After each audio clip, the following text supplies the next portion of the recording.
Welcome back to the show. Today's hot topic seems to be, is Kyler Murray, is he even wanted still? Do Cardinals fans still want this guy leading the charge? If you look at the landscape in the NFL, who do you replace him with? Outside of a well-thought-out trade or maybe some fantasy trade that you guys would have in mind, the solution at quarterback, it's not there outside of Murray. Murray is the best option available. Again, barring a trade.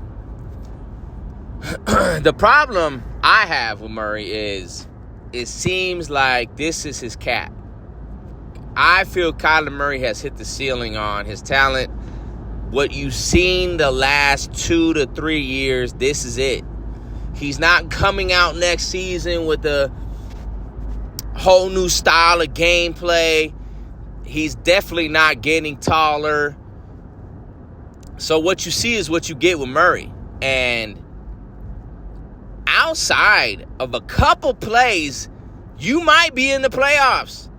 There was a couple plays this season, field goals, wide open, Marv, some bad play calls by Drew Petzing. Maybe they were check out, maybe they were check downs by Murray, maybe he checked out of the play.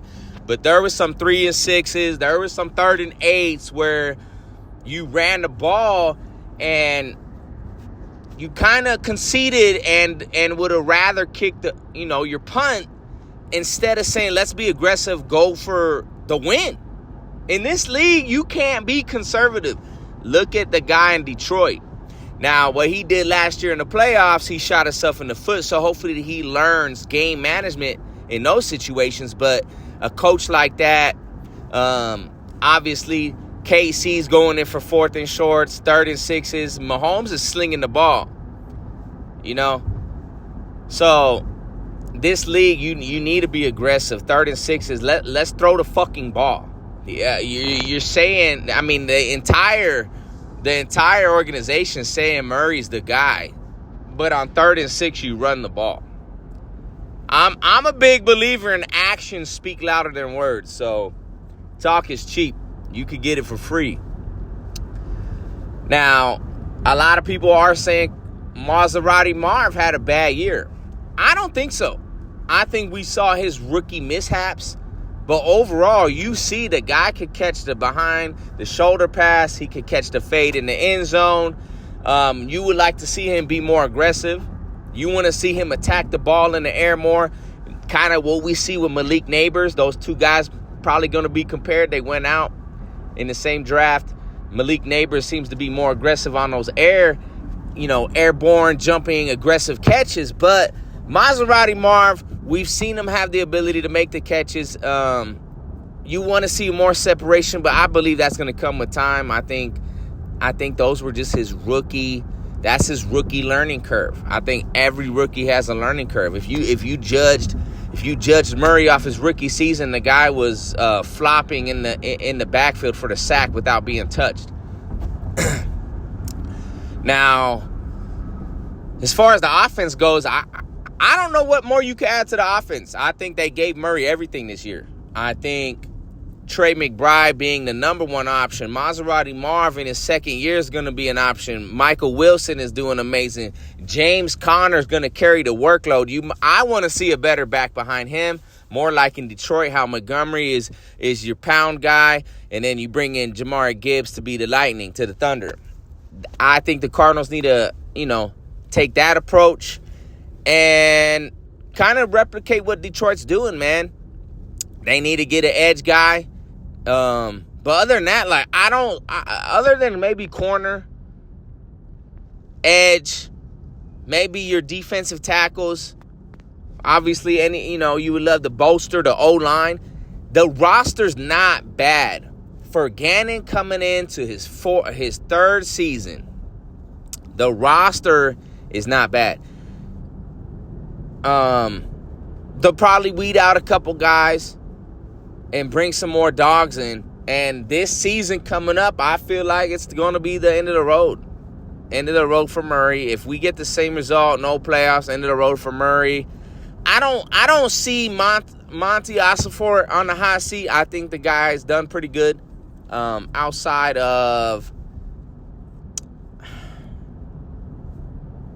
I guess I wouldn't even say that. I'm not even going to critique any of his draft picks. The guy's been pretty solid. I mean, you did pass up on the number 3 pick your first year, Will Anderson Jr., who became the defensive rookie of the year. You traded back to take the lineman, Paris Johnson Jr. Paris Johnson Jr., man, from what you see, the guy's a dog. The guy, he loves football. He seems like the locker room guy. He seems like he's the hoorah guy. He's firing up the team. He's speaking in the huddle. So there's no complaints there with Monty. Jonathan Gannon, I like the guy. I don't know if he should be on his hot seat outside of this year, but we'll see. If I saw a hot seat that I had to choose, it would be Drew Petzing. Again, the play calling, the third and longs, and you're running the ball. I get it. You're trying to, man. Is it really a surprise play in the NFL? Like, really? You don't think these guys are coached up to have, okay, chess move, he goes here, I go there?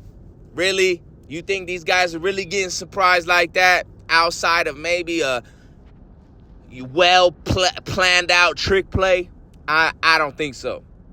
My opinion. So when you're running the ball on 3rd and long, and most of the time it's not even with James Conner. He's going out and you're bringing your 3rd down back in, and now you have a lesser of an athletic or ability running back trying to, accomplish this first down.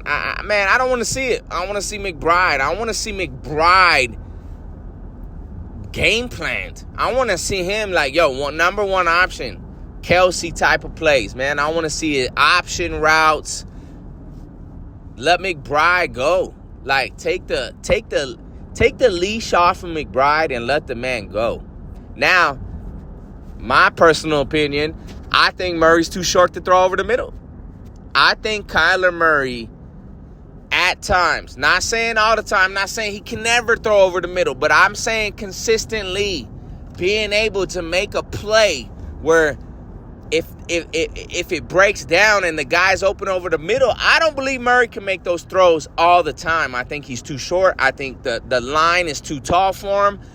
The offensive line, being those players, are too tall. He cannot consistently get that ball over the defensive linemen that have not been able to get a rush on him, that are just putting their hands up. He struggles in this area. So McBride maybe shakes and bakes and does have an option route where now he's open. Can Kyler actually get him the ball without this offensive line having to block in a way that opens up throwing lanes? That's too much to rely on. That's too much to rely on. Again, this is my personal opinion. This is why I believe Kyler Murray, he's a very talented quarterback, but in my opinion, he will never get the Arizona Cardinals over the hump to win a Super Bowl. And that, my friends, concludes the Legends Never Die podcast. We'll catch you next time. Don't forget to like and subscribe. And more than anything, comment down below your opinions, your thoughts, your rebuttals. We wouldn't hear from you more than anything. Have a wonderful day.